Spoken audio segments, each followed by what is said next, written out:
Hello, আসসালামু আলাইকুম। সবাইকে মুইনস নিউ ভিশন ইংলিশ একাডেমির পক্ষ থেকে অসংখ্য ধন্যবাদ। আশা করি আমার কথা তোমরা শুনতে পাচ্ছ। অ্যা নুসরাত তামান্না, আমার কথা কি শোনা যাচ্ছে? এক আঙ্গুল দেখাবে। নুসরাত তামান্না? জি, গুড। নিপা, আমার কথা কি শোনা যাচ্ছে? নিপা এক আঙ্গুল দেখাবে। ঠিক আছে। Thank you so much. তো আজকে আমি আ পাংচুয়েশন নিয়ে কিছু কথা বলবো। আমি দেখব তোমাদের প্রিভিয়াস পাংচুয়েশন এর পড়াগুলো মনে আছে কিনা। আমি দেখছি যে অলরেডি আমরা ২ মিনিট হলো। আমরা ৩৩ জন ক্লাসে জয়েন করছি। আমি গত ক্লাসেই বলে দিয়েছিলাম যে আমরা ইনশাআল্লাহ আমাদের ক্লাসগুলো নিব যে সেটা হচ্ছে যে ৮:৫০ থেকে শুরু হওয়ার কথা। সো আমাদের অলরেডি ৮:৫০ বেজে গেছে। সেজন্য আমরা আমাদের ক্লাসটা শুরু করে দিয়েছি। সো তোমরা যারা অলরেডি জয়েন করছো, তোমরা একটু খাতা কলম একটু সামনে রাখো। আমি আজকে কিছু গুরুত্বপূর্ণ কথা বলব পাংচুয়েশন নিয়ে। আমি দেখব তোমাদের প্রিভিয়াস পড়াগুলো মনে আছে কিনা। অ্যান্ড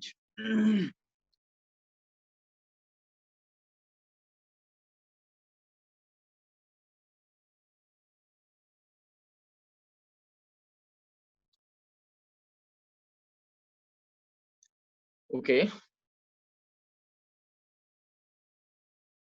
সবাই কি রেডি আছো? যদি রেডি থাকো এক আঙ্গুল দেখাবে। সবাই রেডি কিনা? যদি রেডি থাকো এক আঙ্গুল দেখাবে। Thank you. ওকে। আমি তোমাদেরকে পাঞ্চুয়েশন পড়িয়েছিলাম। পাঞ্চুয়েশন এর খাতাটা একটু খুলে দেখো তো তোমাদের কতটুকু মনে আছে অথবা কি, কি লিখা আছে?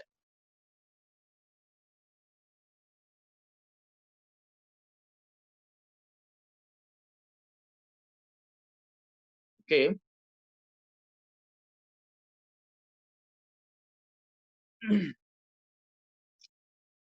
সবার নাম এখনো কনফার্ম হয় নাই নিচে দিয়ে। আমরা আলোচনায় চলে যাই।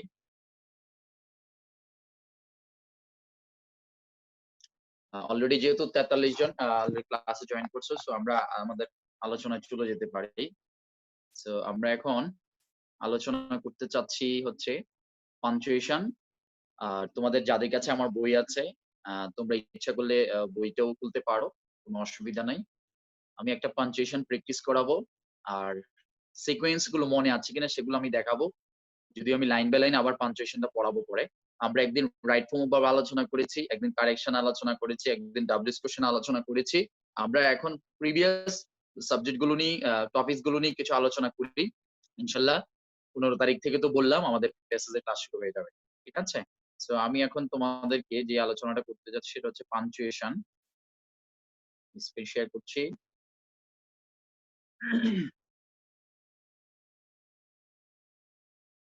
ওকে। খুবই গুরুত্বপূর্ণ এটি পাঞ্চুয়েশন। আর এটা হচ্ছে ন্যারেশন রিলেটেড। তোমরা জানো যে ন্যারেশন রিলেটেড পাঞ্চুয়েশন পরীক্ষায় বেশি আসে। সো আমি একজনকে রিকোয়েস্ট করব এটা পড়া যাচ্ছে কিনা এবং পড়তে পারছো কিনা এবং ক্লিয়ারলি তোমরা বুঝতে পারছো কিনা সবাই। সো কে পড়তে আগ্রহী? আমি একটু দেখি কে পড়তে আগ্রহী। মানে এটা আচ্ছা, একজন তো পড়তে হবে। কে পড়বে?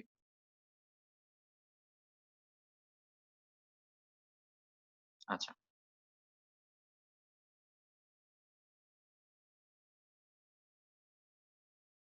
একটু অপেক্ষা করো সবাই।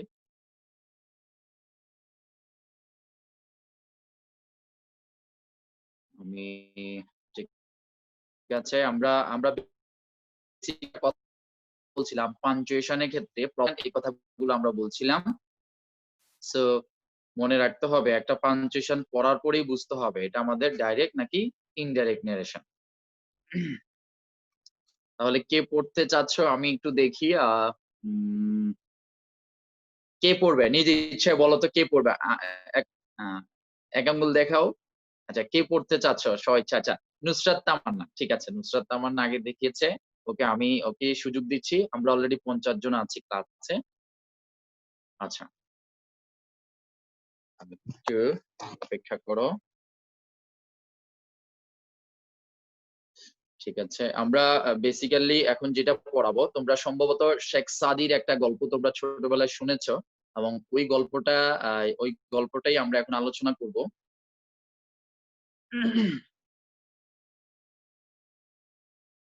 মনে রাখবে, হ্যাঁ,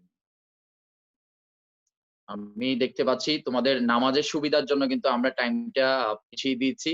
তো আশা করি এখন থেকে কন্টিনিউ তোমরা ক্লাস করবে, কোনো সমস্যা হবে না। তো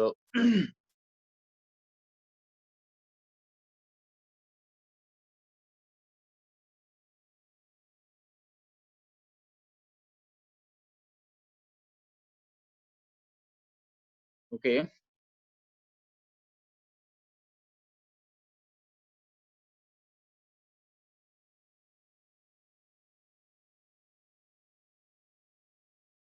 আচ্ছা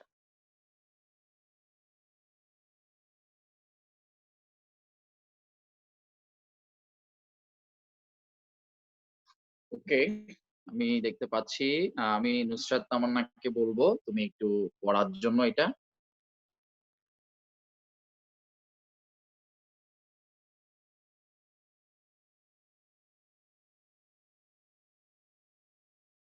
আমি তোমাকে একটু অনুমতি দেই। আচ্ছা, ঠিক আছে। কোথায় গেল?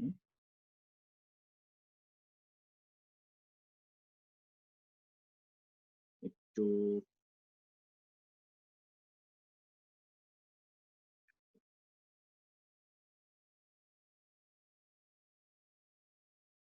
নুসরাত তামান্না চলে গেছে। কাউসার, তুমি কি শুনতে পাচ্ছ কাউসার?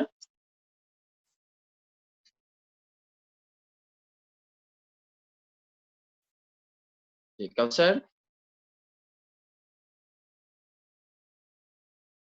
কাউসার তুমি কি শুনতে পাচ্ছ? জি জি জি স্যার, শুনতে পাচ্ছি। হ্যাঁ হ্যাঁ কাউসার, তুমি পড়ো, তুমি পড়ো, তুমি প্যাসেজটা পড়ো। পাঞ্চুয়েশন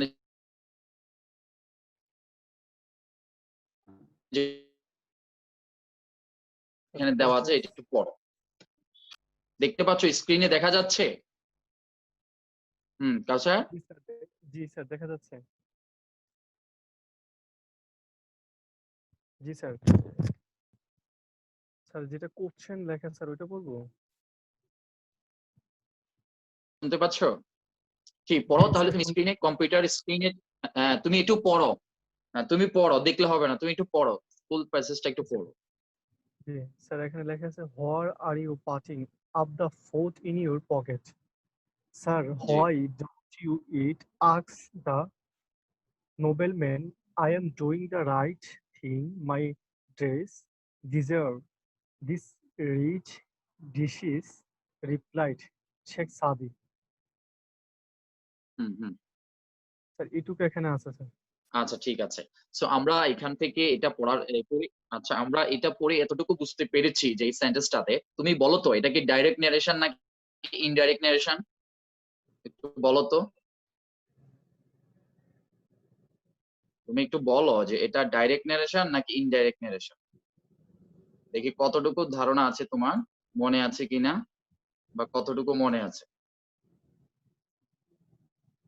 বলো তো এটা ডাইরেক্ট ন্যারেশন না ইনডাইরেক্ট ন্যারেশন? স্যার এটা ডাইরেক্ট নারেশন। Direct narration. আচ্ছা, কেন মনে হলো এটা ডাইরেক্ট ন্যারেশন তোমার কাছে?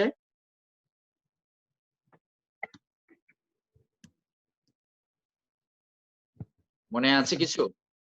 স্যার নারেশনের নিয়মগুলো ভুলে গেছি স্যার, আসলে চর্চা নেই, আমি বুঝতে পারতেছি না স্যার। আচ্ছা, ঠিক আছে। তাহলে আচ্ছা, ঠিক আছে। তোমার সাউন্ডটা অফ করো। আমি নিপাকে জিজ্ঞেস করছি একটু। নিপা, হ্যাঁ নিপা, তুমি বলো এটা ভাইয়া এটা ডাইরেক্ট ন্যারেশন। না, ইনডাইরেক্ট নারেশন। আচ্ছা, direct indirect narration. Direct indirect নিয়ে খুব বেশি মারামারির দরকার নেই। আচ্ছা, তুমি ইন্টারভিউ ফেল করছো, এটা ডাইরেক্ট ন্যারেশনই। নাদিয়া, তোমার কি মনে আছে, বলতে পারবে যে এটা ডাইরেক্ট ন্যারেশন না ইনডাইরেক্ট ন্যারেশন? নাদিয়া। জি ভাইয়া। ডাইরেক্ট ন্যারেশন না ইনডাইরেক্ট ভাইয়া ন্যারেশন? আমার কাছে মনে হচ্ছে যে এটা ইনডাইরেক্ট নারেশন, কারণ এটা তো আরেকজনের কথাটা এখানে ইয়ে করছে এই জন্য।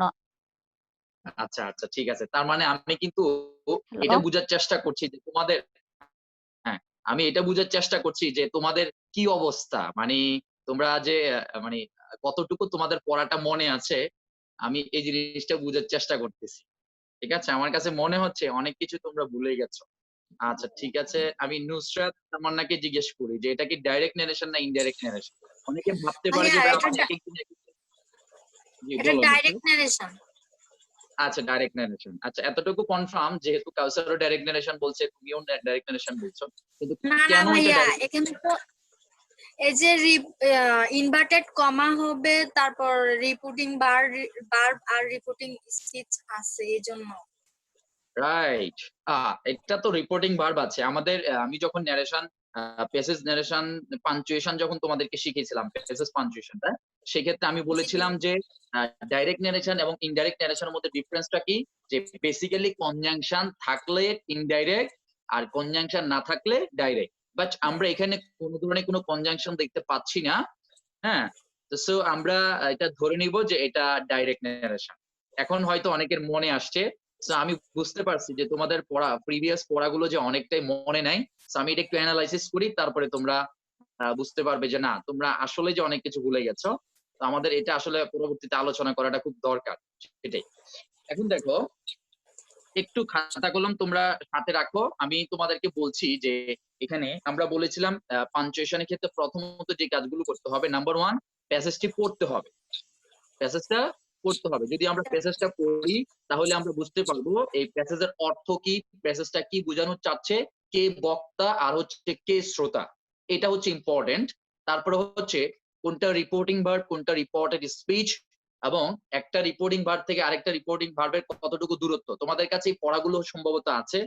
So, আমি এখানে সিকোয়েন্স মেনটেন করলে আমি বলতে চাই, প্রথমত প্যাসেজটি পড়তে হবে, তারপর অর্থ বোঝার চেষ্টা করতে হবে, তারপরে হচ্ছে প্যাসেজটি ডাইরেক্ট নারেশন না ইনডাইরেক্ট নারেশন বের করতে হবে। যদি ডাইরেক্ট নারেশন হয় তাহলে কয়টা রিপোর্টিং ভার্ব আছে বের করতে হবে। তারপরে কাজ হচ্ছে কয়টা রিপোর্টিং ভার্ব, একটা রিপোর্টিং ভার্ব থেকে আরেকটা রিপোর্টিং ভার্বের পূর্ব পর্যন্ত কয়টা রিপোর্টেড স্পিচ বা কয়টা সেন্টেন্স আছে তা বের করতে হবে। তারপরে যেটা বলছিলাম, এবং প্রত্যেকটা রিপোর্টেড স্পিচ একই ইনভার্টেড কমার মধ্যে হবে, অর্থাৎ প্রথম বক্তার কথা যতক্ষণ পর্যন্ত শেষ না হয় ততক্ষণ পর্যন্ত একটা ইনভার্টেড কমার মধ্যে থাকবে।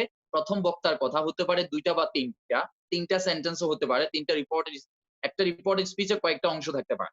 ঠিক আছে, সো দেখা গেছে যে ওই জিনিসগুলো আমাদের সিকোয়েন্স মেনটেন করে মনে রাখতে হবে। আমি দেখতে পাচ্ছি যে আমি আবার একটু তোমাদেরকে পড়ে দেখাচ্ছি জিনিসটা, যেমন তোমরা ওকে, তোমরা অনেকেই আনসারটা দেখে ফেলছো সম্ভবত। আচ্ছা আনসার থাকবো, অসুবিধা নেই, আমি বুঝাচ্ছি তোমাদেরকে। যেমন why are you putting up the food in your pocket? Sir, why don't you eat? Asked. বলতেছে এই যে asked শব্দটা, এই asked শব্দটা হচ্ছে রিপোর্টিং ভার্ব। কেন রিপোর্টিং ভার্ব? আমি তোমাদেরকে শিখে আসছিলাম যে 5 প্রকার সেন্টেন্সে কোন কোন সেন্টেন্সে কোন কোন ধরনের রিপোর্টেড স্পিচ বসে, রিপোর্টিং ভার্ব বসে। যেমন অ্যাসার্টিভ সেন্টেন্সে বলছিলাম দ্য সেইড অথবা টোল্ড, ইন্টারোগেটিভ সেন্টেন্সে বলেছিলাম আস্কড, ইম্পারেটিভ সেন্টেন্সে বলেছিলাম অর্ডার, রিকোয়েস্ট, কমান্ড, অ্যাডভাইসড, আর অবজেক্টিভে বলেছিলাম প্রেইড অথবা উইশড, এক্সক্লেমেটরি সেন্টেন্সে বলেছিলাম excellent with joy, excellent with sorrow, excellent with grief, excellent with wonder, এই শব্দগুলো। তাহলে আমাদের এই শব্দগুলো মনে রাখতে হবে যদি আমরা রিপোর্টিং ভার্ব খুঁজতে যাই। তাহলে এখানে আস্ক শব্দটা বললাম হচ্ছে রিপোর্টিং ভার্ব, সবাই একটু মনোযোগ দিবে। Reporting verb, the nobleman, I am doing the right things. আমি আচ্ছা আমি অর্থটা একটু পরে বলছি, আমি পড়ছি।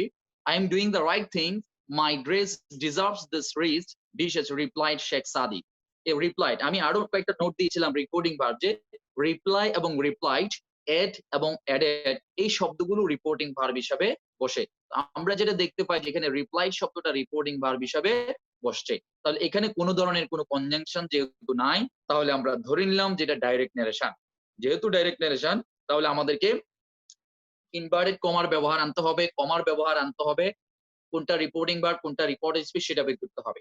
অতিরিক্ত কিছু তথ্য বলেছিলাম যে বেসিক্যালি কোন সেন্টেন্স নারেশনের প্রথম অংশটা রিপোর্টিং ভার্বের অংশ থাকে, পরের অংশটা রিপোর্টেড স্পিচ থাকে, কিন্তু অনেক সময় প্রথমে রিপোর্টেড স্পিচ পরে রিকর্ডিং বার থাকতে পারে, আবার প্রথমে রিপোর্টেড স্পিচ মাঝখানে রিপোর্টিং বার আবার পরবর্তীতেও রিপোর্টেড স্পিচ থাকতে পারে। ঠিক আছে, তো এখানে আমরা যেটা দেখতে পাই প্রথমে রিপোর্টেড স্পিচ তারপরে রিপোর্টিং বার এইভাবে আসছে। আমি আরো কয়েকটা কথা তোমাদেরকে বলেছিলাম অতিরিক্ত হিসাবে, তোমাদের খাতায় আছে সেই জিনিসগুলো মিলাই নিবে যে প্রথমে যদি রিপোর্টেড স্পিচটা যদি থাকে এবং রিপোর্টেড স্পিচ যদি অ্যাসার্টিভ, ইম্পারেটিভ, অপারেটিভ হয় তাদের পরে কমা এবং ফুল স্টপ দুটাই বসানো যায়। যদি আমরা কমা বসাই তাহলে পরবর্তী অংশটা স্মল লেটার দিয়ে শুরু করতে হবে রিপোর্টিং ভার্বের অংশটা, আর যদি ফুল স্টপ বসাই মানে সেন্টেন্সটাকে শেষ করে দিলাম তাহলে রিপোর্টিং ভার্বের অংশটা ক্যাপিটাল লেটার দিয়ে শুরু হবে। আমি প্র্যাকটিস করতে গিয়ে দেখাই দিব তোমাদের।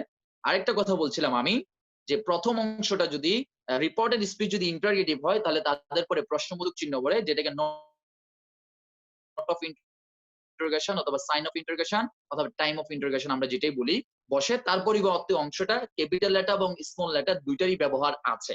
আর প্রথম অংশ যদি রিপোর্টেড স্পিচ হয় এবং ওই রিপোর্টেড স্পিচটা যদি এক্সক্লেমেটরি সেন্টেন্স হয় তাহলে ওই এক্সক্লেমেটরি সেন্টেন্সের পরে টাইম অফ এক্সক্লেমেশন অথবা নোট অফ এক্সক্লেমেশন অথবা সাইন অফ এক্সক্লেমেশন যেটাকে আমরা আশ্চর্যবোধক চিহ্ন বলি সেটা বসবে এবং তার পরবর্তী অংশটা স্মল লেটার এবং ক্যাপিটাল লেটার দিয়ে শুরু হতে পারে। তো আমরা এখানে দেখতে পাই যে হোয়াই দিয়ে শুরু হয়েছে, why are you putting up the fort in your pocket sir, তাহলে হোয়াই দিয়ে শুরু হয়েছে। তো এই হোয়াই শব্দটা হচ্ছে একটা প্রোনাউন, হোয়াই শব্দটা হচ্ছে প্রোনাউন। এটা কোন ধরনের প্রোনাউন আমি বলছি, এটা হচ্ছে রিলেটিভ প্রোনাউন, সরি এটা হচ্ছে ইন্টারগেটিভ প্রোনাউন। ইন্টারগেটিভ প্রোনাউন কেন ইন্টারগেটিভ প্রোনাউন? কারণ হচ্ছে এই হোয়াই শব্দটা দ্বারা প্রশ্ন করার জন্য ব্যবহৃত হয়েছে বিধায় এটাকে ইন্টারগেটিভ প্রোনাউন বলতে হবে। প্রোনাউনে অনেকগুলো প্রকারভেদ আছে, relative pronoun, distributive pronoun, demonstrative pronoun, interrogative pronoun, reciprocal pronoun, reflexive pronoun, হ্যাঁ অনেকগুলো প্রোনাউন। তাহলে হোয়াই আর এই হোয়াই শব্দটার পরে যেহেতু অক্সিলারি ভার্ব চলে আসছে, অক্সিলারি ভার্ব, তাহলে বুঝতে হবে যে এটা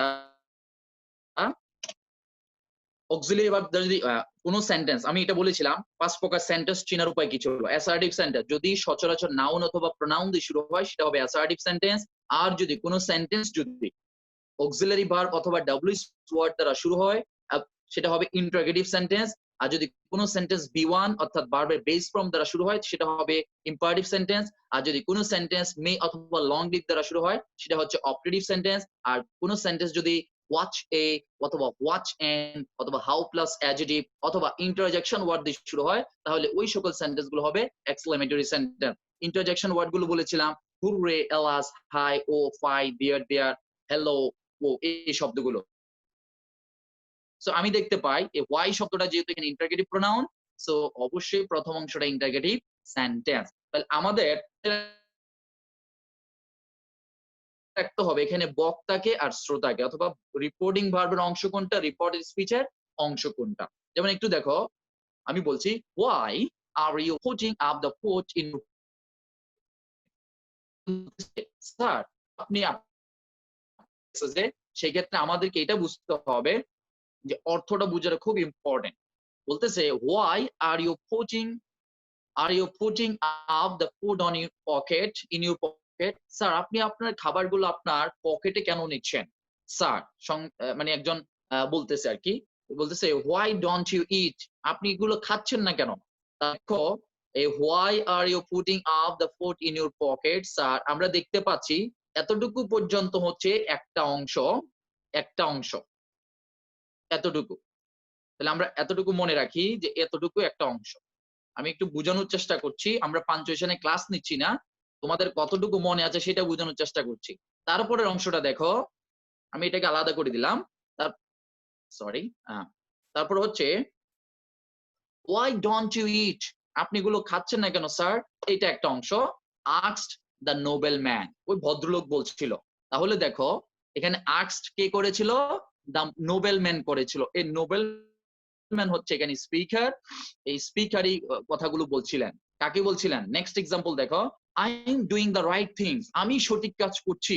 মাই dress deserve this rich dishes, আমার পোশাকগুলো খাবারগুলো কি করে, মানে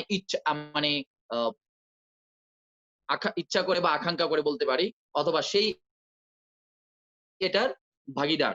এখানে দেখো তোমরা বলতে পারো প্রথম লাইনগুলো যে why are you putting up the food in your pocket, ভাই আপনি এখানে কেন কিভাবে বুঝতে পারলেন যে এই অংশটা এতটুকু? দেখো ভাই আবার নতুন করে যেহেতু why শুরু হয়ে গেছে, এই why আবার নতুন করে আসলো, তারপরে হচ্ছে অক্সিলারি ভার্ব চলে আসলো। তাহলে একই সেন্টেন্সে দুইটা ডাব্লিউএস ওয়ার্ড, একই সেন্টেন্সে দুইটা অক্সিলারি ভার্ব, একই সেন্টেন্সে দুইটা সাবজেক্ট, একই সেন্টেন্সে দুইটা সাবজেক্ট বসতে পারে না। সো তাহলে আমাদেরকে বুঝতে হবে এগুলো ভিন্ন ভিন্ন অংশ, ভিন্ন ভিন্ন অংশ। এখানেও দেখো অক্সিলারি ভার্ব আর এখানে সাবজেক্ট হচ্ছে ইউ। সো আমাদেরকে এই জিনিসগুলো ফাইন্ড আউট করতে হবে, সাবজেক্ট ভার্ব আর সাবজেক্ট ভার্ব এগুলো আলাদা করে ফেলতে হবে। তারপর এক্সাম্পল হচ্ছে আই এম ডুইং দা, এখান থেকে I am doing the right things my, I am doing the right things, আমি সঠিক কাজ করছি, এখানেও আসে একটা অংশ। তার পরবর্তীতে এসে আবার নতুন করে সেন্টেন্স শুরু হয়ে গেল। আপনি কিভাবে বুঝলেন যে নতুন করে সেন্টেন্স শুরু হলো? এখানে দেখো আই হচ্ছে সাবজেক্ট, আই হচ্ছে সাবজেক্ট, এম হচ্ছে এখানে অক্সিলারি ভার্ব, অক্সিলারি ভার্ব, আর এম যেহেতু প্রেজেন্ট কন্টিনিউয়াস টেন্সের ক্ষেত্রে বসছে, তারপরে কি চলে আসছে? ভার্বের সাথে আইএনজি চলে আসছে, আর এই অংশটা অবজেক্ট হিসাবে বসছে, অবজেক্ট হিসাবে। তারপরে দেখো একই এটা যদি আলাদা সেন্টেন্স, নিচের অংশটা মাই ড্রেস, মাই ড্রেস, এই যে মাই ড্রেসটা আবার নতুন করে একটা সাবজেক্ট শুরু হয়ে গেল। এই ডিজার্ভটা হচ্ছে একটা ভার্ব, আমাদেরকে কিন্তু এই জিনিসগুলো ফাইন্ড আউট করতে হবে। এই ডিজার্ভ শব্দটা হচ্ছে ভার্ব। সো এই মাই ড্রেস এতটুকু অংশ হচ্ছে সাবজেক্ট। তো আমি যদি এটা বলি তাহলে এখানে আই হচ্ছে একটা সাবজেক্ট, এখানে এম ডুইং আমরা এই অংশটাকে ভার্বের অংশ হিসাবে ধরতে পারি।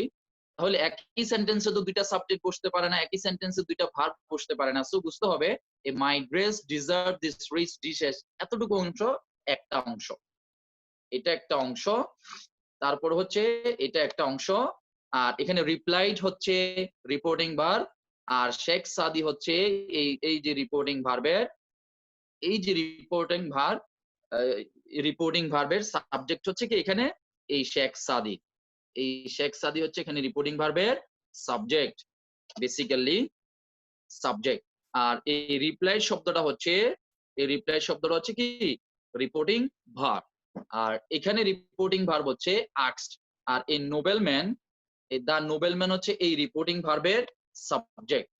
সো তোমাদেরকে কিন্তু এইভাবে এই জিনিসগুলো ফাইন্ড আউট করতে হবে। আমি একটু করে সলভ করছি, দেখি তোমরা কতজন ক্লাসে আছো। 57 জন, তোমরা আছো কি নাই একটু দেখি কি অবস্থা তোমাদের। আমি কি একা একা বুঝাই যাচ্ছি নাকি আমি নিজেই বুঝতেছি, এটা একটু আমার জানার দরকার আছে। ঠিক আছে, সো দেখি কার কি অবস্থা, তোমরা কোথায় আছো। আচ্ছা হাসান, তুমি কি আমি যা আলোচনা করছি মনোযোগ আছে? মনোযোগ থাকলে এক আঙ্গুল, মনোযোগ আছে এক আঙ্গুল দেখাবে, গুড। আচ্ছা মুজাম্মেল মনোযোগ আছে? এক আঙ্গুল দেখাবে মুজাম্মেল। আচ্ছা সবাই বলো মনোযোগ আছে কিনা, এক আঙ্গুল দেখাবে। সবাই সবাই এক আঙ্গুল দেখাবে যদি মনোযোগ থাকে। হ্যাঁ গুড। হ্যাঁ মন খারাপ করা যাবে না, মুখে হাত দেওয়া যাবে না, শুয়ে থাকা যাবে না। Thank you. আচ্ছা আমি ক্লাসে চলে যাচ্ছি। আচ্ছা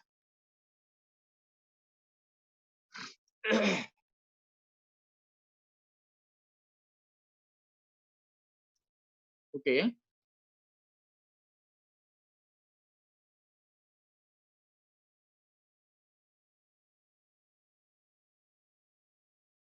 আচ্ছা স্ক্রিন দেখা যাচ্ছে? নিপা স্ক্রিনটা দেখা যাচ্ছে? কম্পিউটারে লেখাগুলো দেখা যাচ্ছে? গুড, আচ্ছা ঠিক আছে, থ্যাংক ইউ। তাহলে আমি আবার একটু এখন ন্যারেশন পাঞ্চুয়েশনের ব্যবহারটা করি। আমি এতক্ষণ তোমাদেরকে যে জিনিসগুলো বোঝানোর চেষ্টা করেছি, এই যে subject, auxiliary verb, conjunction, so এই জিনিসগুলো আমি এখন একটু মুছে ফেলি, তারপরে আমি তোমাদেরকে বোঝানোর চেষ্টা করব কিভাবে পাঞ্চুয়েশন আমরা করি। আমরা আগের জায়গায় চলে আসি। আচ্ছা আগের জায়গায় চলে আসলাম। সো আমরা মোটামুটি বুঝে গিয়েছি যে এখান থেকে রিপোর্টিং ভার্বটা, রিপোর্টেড স্পিচটা শুরু হয়ে গেছে। সো আমরা এখানে ইনভার্টেড কমা ব্যবহার করব, আর এটা শেষ হয়েছে এখানে সারে এসে এই পুরোটা রিপোর্টেড স্পিচ একটা ইনভার্টেড কমার মধ্যে হবে। আমি লাইনটা একটু আলাদা করে দিই তাহলে তোমাদের বুঝতে সুবিধা হবে। আমরা এতটুকু অংশকে একটা অংশ রাখি, আর রিপোর্টেড স্পিচের প্রথম শব্দের প্রথম বর্ণটা ক্যাপিটাল লেটার লিখতে হবে।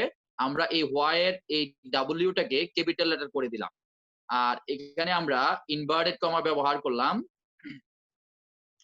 খুবই মনোযোগ দিয়ে শোনার চেষ্টা করবে। এখানে ইনভার্টেড কমা করলাম, আর হোয়াই আর, যেহেতু এই আরটা হচ্ছে অক্সিলারি ভার্ব, সো কোন সেন্টেন্সে যদি সাবজেক্টের পূর্বে অক্সিলারি ভার্ব থাকে সেটা আমরা জানি যে ইন্টারগেটিভ সেন্টেন্স, আর ইন্টারগেটিভ সেন্টেন্সের পর অবশ্যই আমাদেরকে প্রশ্নবোধক চিহ্ন বসাইতে হবে, প্রশ্নবোধক চিহ্ন বসাইতে হবে। সরি, আচ্ছা, এই যে এখানে স্যারের পরে কি বসবে, এই প্রশ্নবোধক চিহ্নটা আমাদেরকে বসাইতে হবে, কারণ ইন্টারগেটিভ সেন্টেন্সে প্রশ্নবোধক চিহ্ন বসে। এবং দেখো এই যে স্যার শব্দটা আসছে এখানে নতুন করে, স্যার শব্দটা এটা একটা নতুন তথ্য দিচ্ছে। আমি তোমাদেরকে পড়ে আসছিলাম ভোকেটিভ কেস, অর্থাৎ একটা সেন্টেন্সের মধ্যে ভোকেটিভ কেস 3 জায়গায় বসতে পারে। যাদের কাছে আমার বইটা আছে তোমরা একটু 57 অথবা 58 নম্বর পেজে আমার পাঞ্চুয়েশনের 2 নাম্বার রুলসে পাবে, একটু খুলে দেখতে পারো ইচ্ছা করলে, যে ভোকেটিভ কেস বাক্যে 3 জায়গায় বসে। ভোকেটিভ কেস মানে হচ্ছে বাক্যের মধ্যে কাউকে কোনো কিছু সম্বোধন করা। যেমন আমি বললাম যে কাউসার তুমি কেমন আছো, আমি বলতে পারতাম শুধুমাত্র যে তুমি কেমন আছো। আমি বলতে পারতাম যে হাসান তুমি কেমন আছো, আমি আবার এটাও বলতে পারি তুমি কেমন আছো। তাহলে হাসান শব্দটা অতিরিক্ত ব্যবহার করা দরকার নাই, কাউকে স্পেসিফিক ভাবে ইন্ডিকেট করে সুন্দরভাবে বোঝানোর জন্য আমরা ওই শব্দগুলো ব্যবহার করি, ওই শব্দগুলোকে আমরা ভোকেটিভ কেস হিসেবে ব্যবহার করি। ভোকেটিভ কেস বাক্যে 3 জায়গায় বসতে পারে। সেন্টেন্স বাক্যের শুরুতে যদি বসে তারপরে কমা বসবে, যদি বাক্যের মাঝখানে বসে তার উভয় পাশে কমা বসবে, যদি কোনো বাক্যের শেষে বসে তার পূর্বে কমা বসবে। সো আমাদেরকে এই যে স্যার শব্দটা আছে, আমাদের এই স্যারের পূর্বে একটা কমা বসাইতে হবে। এই স্যারের পূর্বে আমি একটু গ্যাপ দিয়ে দেখাচ্ছি জিনিসটা তোমাদের যাতে বুঝতে সুবিধা হয়। কমা বসবে, আমি একটু বড় করে, সরি, এই স্যার শব্দটা, এই যে একটা কমা বসছে এখানে, এই হচ্ছে ভোকেটিভ কেস। যেহেতু স্যার শব্দটা হচ্ছে ভোকেটিভ কেস, তাহলে ভোকেটিভ কেসের পূর্বে যদি বাক্যের শেষ হয় তার পূর্বে কি বসে, কমা বসে। তাহলে why are you putting up the food in your pocket sir, কে বলছে কথাটা, এই যে হোয়াই, আবার নতুন করে একটা সেন্টেন্স শুরু হয়ে গেল এখানে, নতুন করে সেন্টেন্স শুরু হয়ে গেল। এই যে নতুন করে যেহেতু সেন্টেন্স শুরু হয়ে গেছে, যে কোনো সেন্টেন্সের শুরুটা কি হবে, ক্যাপিটাল লেটার হবে, ক্যাপিটাল লেটার। এইখানে আমরা যে ইনভার্টেড কমাটা দিলাম এটা কি এখানেই রাখবো নাকি আরো পরে ব্যবহার করবো, একটু পরে আমরা বলছি। তাহলে হোয়াই ডোন্ট, এই যে দেখো কোনো শব্দকে যদি সংক্ষিপ্ত করতে হয় অ্যাপোস্ট্রফি ব্যবহার করতে হবে, তাহলে এই ডো নট, এখানে ডো নট শব্দটাকে ডন্টে পরিণত করতে হবে। আমরা জানি কোনো শব্দকে সংক্ষিপ্ত করতে হলে অ্যাপোস্ট্রফি ব্যবহার করতে হয়। এই যে দেখো, এই যে আমরা একটা অ্যাপোস্ট্রফি ব্যবহার করলাম, দেখতে পাচ্ছ সবাই, শব্দটা বেসিক্যালি ডো নট, আর ডো নটকে আমরা কি করলাম, ডন্ট করলাম। তাহলে ডন্ট ও ইট, আপনি কেন খাচ্ছেন না। তাহলে হোয়াই হচ্ছে একটা ইন্টারগেটিভ প্রোনাউন, আর ডন্ট হচ্ছে অক্সিলারি ভার্ব, এই হচ্ছে সাবজেক্ট। তাহলে সাবজেক্টের পূর্বে অক্সিলারি ভার্ব আছে, ডব্লিউএস ওয়ার্ড আছে, সো বুঝতে হবে এটা ইন্টারগেটিভ সেন্টেন্স। আর ইন্টারগেটিভ সেন্টেন্সের শেষে কি বসাইতে হবে, আমাদের প্রশ্নবোধক চিহ্ন বসাইতে হবে। আমি একটু ফাঁকা ফাঁকা করে দেখাচ্ছি যাতে করে তোমাদের বুঝতে সুবিধা হয়। তারপরে দেখো, এই যে আমরা স্যার শব্দটা পরে প্রশ্নবোধক চিহ্ন দিলাম, আমরা বলেছিলাম যদি রিপোর্টের স্পিচ রিপোর্টিং ভার্বের পূর্বে আসে তাহলে তাদের পরবর্তী অংশটি ইচ্ছা করলে আমরা, এটা তো পুরাটাই রিপোর্টের স্পিচ, এইখানে আমরা কি ব্যবহার করব, ইনভার্টেড কমা ব্যবহার করব, ইনভার্টেড কমা। এখন দেখো এই ইনভার্টেড কমার পরবর্তীতে আক্সড আছে, আক্সটা যদি আমরা ইচ্ছা করি ক্যাপিটাল লেটারও ব্যবহার করতে পারি, এই আক্সটাকে ইচ্ছা করলে আমরা ছোট হাতেরও ব্যবহার করতে পারি। যেহেতু ছোট হাতের ব্যবহার করলে সুন্দর, তাহলে আমরা ছোট হাতের রাখবো, ask the Nobel man, Nobel man. এই হচ্ছে প্রথম সেন্টেন্সের পাঞ্চুয়েশন। এতটুকু ইনশাল্লাহ আমি আশাবাদী তোমরা বুঝতে পেরেছো। নিপা বুঝতে পেরেছো? এখন তথ্যগুলো সিকোয়েন্স বা স্টেপ বাই স্টেপ কিন্তু তথ্যগুলো আমাদের মনে রাখতে হবে, তাহলেই কিন্তু আমরা বুঝতে পারবো। তাহলে এখানে এই যে আমরা এখানে ইনভার্টেড কমাটা ব্যবহার করলাম সেটা আমরা এখানে করব না। প্রশ্ন কেন করব না, কারণ এখানে এই দা নোবেল ম্যান হচ্ছে একজন বক্তা। তাহলে একজন বক্তার অনেকগুলো কথা থাকতে পারে, একজন বক্তার অনেকগুলো কথা থাকতে পারে, সবগুলো কথা একটা ইনভার্টেড কমার মধ্যে হবে। এই যে হোয়াই থেকে শুরু হয়ে, এই যে হোয়াই থেকে শুরু হয়ে এই পর্যন্ত হচ্ছে একটা কথা। এই একটা কথার মধ্যে দুইটা সেন্টেন্স আছে, একটা কথা বলতে মানে একটা অংশ, কথা এখানে দুইটা, মানে দুইটা অংশ, ঠিক আছে? তো পুরাটা রিপোর্টের স্পিচ একটা ইনভার্টেড কমার মধ্যে হবে। আর এই আস্কড হচ্ছে রিপোর্টিং ভার্ব, এই আস্কড শব্দটা হচ্ছে রিপোর্টিং ভার্ব, আর এই আস্ক দ্য নোবেল ম্যান হচ্ছে এই রিপোর্টিং ভার্বের সাবজেক্ট। নেক্সট সেন্টেন্সটা দেখো, তাহলে আই এম ডুইং, এখান থেকে ইনভার্টেড কমা শুরু হয়ে যাবে, I am doing the right things, আমি আমার সঠিক কাজটা করছি, ফুল স্টপ, ফুল স্টপ।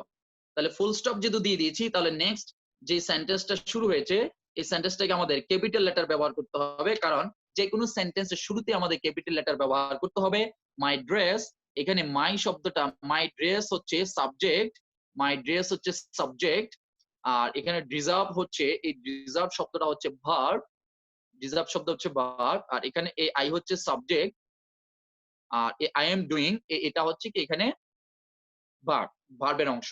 তাহলে my dress deserve this rich dishes, এই যে দামি খাবারগুলো, হ্যাঁ, পাত্রের মধ্যে যে দামি খাবারগুলো আছে সেগুলো আমার জামাই, আমার যে জামাটা আছে সেই জামাটা, আমার কাপড় জামাটাই আশা করে, কারণ আমাকে সম্মান করা হয় নাই, আমার ড্রেসটাকে সম্মান করা হয়েছে।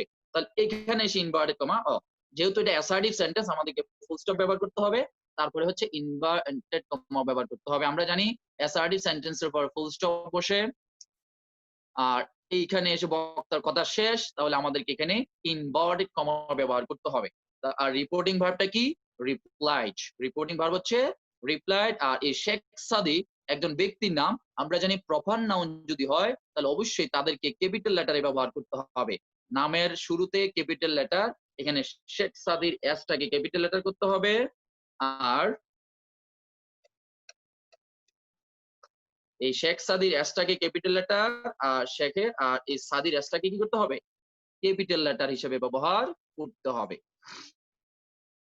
এই এসটাকেও ক্যাপিটাল লেটার হিসেবে ব্যবহার করতে হবে, আর সেন্টেন্সটা যেহেতু এখানে শেষ আমাদেরকে ফুল স্টপ ব্যবহার করতে হবে। সো এখানে আমরা দেখতে পাই বক্তা হচ্ছে দুইজন, একজন হচ্ছে দ্য নোবেলম্যান, আরেকজন হচ্ছে শেখ সাদি। দুইটা রিপোর্টিং ভার্ব পেয়েছি। নোবেলম্যানের রিপোর্টিং ভার্ব হচ্ছে আস্ক, আর শেখ সাদির রিপোর্টিং ভার্ব হচ্ছে রিপ্লাই। তাহলে নোবেলম্যানের কয়টা রিপোর্টের স্পিচ? একটা রিপোর্টের স্পিচের মধ্যে দুইটা অংশ, আর শেখ সাদির একটা রিপোর্টের স্পিচের মধ্যে দুইটা অংশ।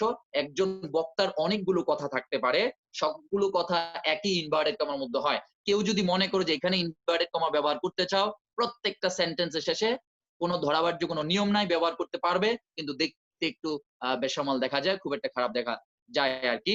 তো আমরা ব্যবহার করি যেহেতু বক্তার কথা একটি, তাহলে টোটাল কথাটাকে একটা অংশের মধ্যে নিয়ে আসার জন্য। আশা করি তোমরা ইনশাল্লাহ বুঝতে পেরেছো। আমি একটু দেখি তোমরা কি অবস্থা আছো কিনা ক্লাসে, নাকি সবাই ঘুমাই পড়েছো?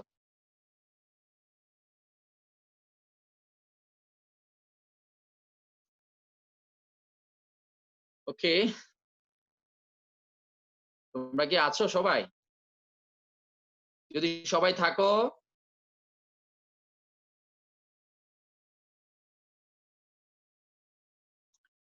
সবাই এক আঙ্গুল দেখাবে। আচ্ছা, সবাই সামনে কি আমার বইটা আছে? একটু দেখি আমার বইটা কি আছে, কয়জনের কাছে আমার বইটা আছে? আমার একটু বইটা একটু দেখাও, তাহলে আমি বুঝবো যে তোমরা সিরিয়াসনেস তোমাদের মধ্যে আছে। একটু বইটা দেখাও সবাই, দেখি। সবাই সবাই হাতে না, অনেকে এখনো বুঝতে পারে নাই। সবার সামনে বইটা একটু দেখতে চাই আমি, যে আসলেই সবাই আছে কি নাই, আমি একটু দেখতে চাই।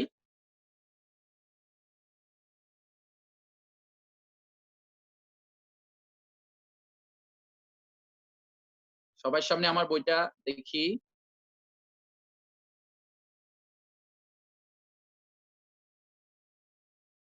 কাউসার দেখা যাচ্ছে না তোমার? হ্যাঁ, সবার সামনে। হ্যাঁ, তার মানে প্রত্যেকে কি আছে? মনোযোগ আছে। সো ধন্যবাদ, বুঝতে পেরেছি আমি। একটু একটু করে আমি কথা বলছি। দেখো, তোমাদের কি কে কে বুঝতে পেরেছো? একটু কথা বলি। আমি কিন্তু বোঝানোর চেষ্টা করি নাই, আমি প্রিভিয়াস কথাগুলো একটু আলোচনা করার চেষ্টা করছি যে তোমরা আসলে বুঝতে পারছো কিনা। ঠিক আছে, প্রিভিয়াস পড়াটা বুঝতে পারছো কিনা আমি সেটাই বোঝানোর চেষ্টা করছি। ওকে, নিপা বলো, তুমি যে এটা ইনডাইরেক্ট নারেশন বলছিলে, এখন কি তোমার কনসেপ্টটা ক্লিয়ার হলো যে না ভাই এটা ডাইরেক্ট নারেশন? এখন বুঝতে পারছো কিনা বলো, বলো। আমরা 61 জন দেখতে পাচ্ছি ক্লাসে, এখন বলো।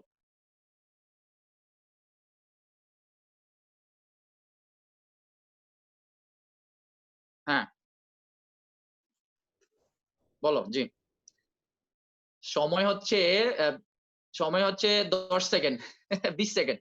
ঠিক আছে, বলো। না, এই যে আনমিউট করো। হ্যাঁ বলো। এখন মনে মনে আসছে প্রিভিয়াস পড়াটা। ঠিক আছে, ঠিক আছে। হ্যাঁ, আমি সবাইকে একটু টাচে রাখার চেষ্টা করবো। এখন আমি সবাইকে দেখতে পাচ্ছি, অলরেডি আমি 59 জনকে দেখতে পাচ্ছি, বাট সবাইকে কোশ্চেন করতে গেলে আমাদের ক্লাসের সময়টা নষ্ট হয়ে যাবে। আমি একটু চলে যাচ্ছি হচ্ছে কাকে জিজ্ঞেস করি। কাউসার, তুমি এখন বলো, তুমি যে বললে যে এটা ডাইরেক্ট নারেশন পরে যে পেন্স লাগাই দিলে, এখন বলো যে তোমার এখন প্রিভিয়াস পড়াটা তোমার মনে আসলো কিনা। স্যার আমি আসলে আন্তাজের মধ্যে বলছিলাম হ্যাঁ হ্যাঁ হ্যাঁ স্যার, আমার অনেকদিন যাবত না পড়াতে স্যার মনে নাই কিছু রুল টুল, তো স্যার মানে আন্তাজের মধ্যে বলছি হয়ে গেছে। আচ্ছা আচ্ছা ঠিক আছে, মানে ব্যাপার হচ্ছে কি অনেকগুলো পাখি দেখছো, তোমার মানে একটা ঢিল দিলে যে কোনো একটা পাখি দিলেই গেল, ব্যাপারটা হচ্ছে এরকম, হইলে হইলো না হইলে নাই, জরিমানা তো আর নাই। কিন্তু স্যার তো এটা তাই শুনছিলাম যে এখানে যেহেতু স্যার আপনার কনজাকশন নাই, কনজাকশন থাকলে স্যার, কনজাকশন না থাকলে ইয়া হবে, মানে স্যার কনজাকশন না থাকলে তো স্যার ডাইরেক্ট নারেশন। এইটা স্যার শিওর ছিলাম যে এটা তো ডাইরেক্ট নারেশন আছে যেহেতু কনজাকশন নাই এখানে। হুম হুম আচ্ছা ঠিক আছে, পরে তো আবার পেস লাগাই দিছিলে, যাই হোক অসুবিধা নাই। আমাদের ক্লাসটা ধরো 2 মিনিট পর অফ হয়ে যাবে, আবার তোমরা একটু নতুন করে জয়েন করার চেষ্টা করবে, কোনো অসুবিধা নাই। তারপরে কি কথা বলবে?